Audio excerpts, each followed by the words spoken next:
ಕೃಷಿಯಲ್ಲಿ ಇವತ್ತು ತಂತ್ರಜ್ಞಾನ ಎಷ್ಟು ಮಟ್ಟಿಗೆ ಬೆಳೆದಿದೆ ಅಂದರೆ ನಿಮ್ಮ ಕಲ್ಪನೆಯಲ್ಲೂ ನೀವು ಯೋಚನೆ ಮಾಡೋಕ್ಕಾಗಲ್ಲ.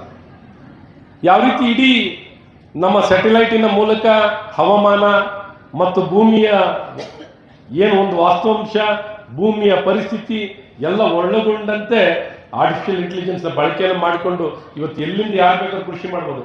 ಆಸ್ಟ್ರೇಲಿಯಾ ಕೃಷಿಯನ್ನು ನಮ್ಮ ಭಾರತದ ಬೆಂಗಳೂರಿಂದ ಮಾಡ್ತಾರೆ. ಅಲ್ಲಿ ಔಷಧಿ ಹೊಡಿಬೇಕಾ, ನೀರನ್ನು ಬಿಡಬೇಕಾ, ಬೆಳೆ ಕೊಯ್ಬೇಕಾ, ಕಂಪ್ಲೀಟ್ ಆಗಿ ಆಟೋಮೇಷನ್ ಆಗಿ ರೋಬೋಟಿಕ್ಸ್ ಅನ್ನು ಬಳಕೆ ಮಾಡಿ ನಿಮ್ಗೆ ಆಶ್ಚರ್ಯ ಆಗ್ಬೋದು. ಬೇರೆ ಯಾವುದೋ ದೇಶದಲ್ಲಿ ವ್ಯವಸಾಯವನ್ನ ಇಲ್ಲಿ ಯಾವುದೋ ಒಂದು ನಗರದಲ್ಲಿ ಕೂತು ವ್ಯವಸಾಯವನ್ನು ಮಾಡ್ತಾರೆ. ಆ ಮಟ್ಟಕ್ಕೆ ವ್ಯವಸಾಯದಲ್ಲಿ ತಂತ್ರಜ್ಞಾನ ಬೆಳೆದಿದೆ ಮತ್ತು ವೈಜ್ಞಾನಿಕವಾಗಿ ನಿರ್ದಿಷ್ಟವಾಗಿ ಏನನ್ನು ಬೇಕಾದ್ರೂ ಮಾಡ್ಲಿಕ್ಕೆ ಇವತ್ತು ಈ ಕಾಲದಲ್ಲಿ ಪೂರಕವಾಗಿದೆ. ಹಾಗಾಗಿ ಇವತ್ತು ನಾವು ಬಯಲುಸೀಮೆ ಅಂದಿದ ತಕ್ಷಣ ಕಷ್ಟದ ಜೀವನ, ಬರೀ ನೀರಿಗಾಗಿನೇ ಹಾಹಾಕಾರ.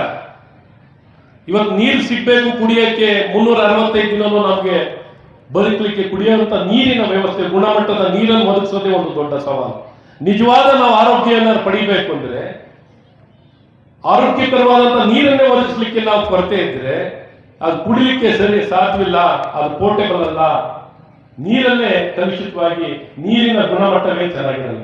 ಇವತ್ತು ಸಿರಾ ತಾಲೂಕಿನಲ್ಲಿ ಅಂತ ಸವಾಲುಗಳು ಇರುವಂಥದ್ದು. ಇದನ್ನೆಲ್ಲ ಅರ್ಥ ಮಾಡಿಕೊಂಡು ಪೂಜ್ಯ ಗುರುಗಳು ನಮಗೆ ನೀರಾವರಿಯನ್ನ, ಕುಡಿಯೋ ನೀರಿನ ವ್ಯವಸ್ಥೆಗಳನ್ನಾಗಲಿಕ್ಕೆ ಸತತವಾಗಿ ಹಗಲು ಇರುಳು ಹೋರಾಟವನ್ನು ಮಾಡಿಕೊಂಡು ಬಂದು ಇವತ್ತು ಈ ಭಾಗದಲ್ಲಿ ಎಲ್ಲರಿಗೂ, ಇಡೀ ನಾಡಿನ ಉದ್ದಾಗಲದಲ್ಲಿ ಎಲ್ಲೇ ಯಾರಿಗೆ ನ್ಯಾಯ ಬೇಕಾಗಿದ್ರೆ, ಎಲ್ಲೇ ಯಾರಿಗೆ ಸಮಾನತೆ ಬೇಕು, ಅವಕಾಶಗಳು ಬೇಕು, ಇವನ್ನೆಲ್ಲವನ್ನು ಒದಗಿಸ್ಲಿಕ್ಕೆ, ಬೆಂಬಲಿಸಲಿಕ್ಕೆ ಪೂಜ್ಯ ಗುರುಗಳು ಸದಾಕಾಲ ಜನಪರವಾಗಿ ಕೆಲಸ ಮಾಡಿದಂಥ ಮಹಾನ್ ಗುರುಗಳು.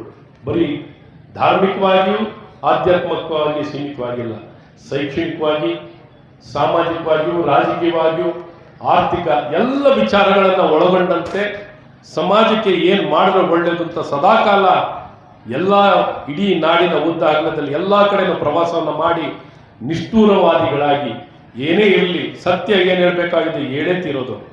ಯಾರು ಏನೇ ಅನ್ಕೊಳ್ಳಿ, ಸತ್ಯವನ್ನು ಹೇಳ್ತೀನಿ, ಆ ಸತ್ಯವನ್ನು ಹೇಳಿ ಎಲ್ಲರಿಗೂ ನ್ಯಾಯವನ್ನು ಕೊಡಿಸುವಂತ ಕೆಲಸವನ್ನ ಮಾಡುವಂತ ಪ್ರಯತ್ನವನ್ನ ಯಾರು ಒಬ್ಬ ಪೂಜ್ಯ ಗುರುಗಳಿದ್ರೆ ಅದು ಪೂಜ್ಯ ನಂಜಾವಧೂತ ಸ್ವಾಮಿಗಳು ಅಂತ ಬಹಳ ಸ್ಪಷ್ಟವಾಗಿ ಹೇಳಕ್ಕೆ ಇಷ್ಟಪಡ್ತೀನಿ.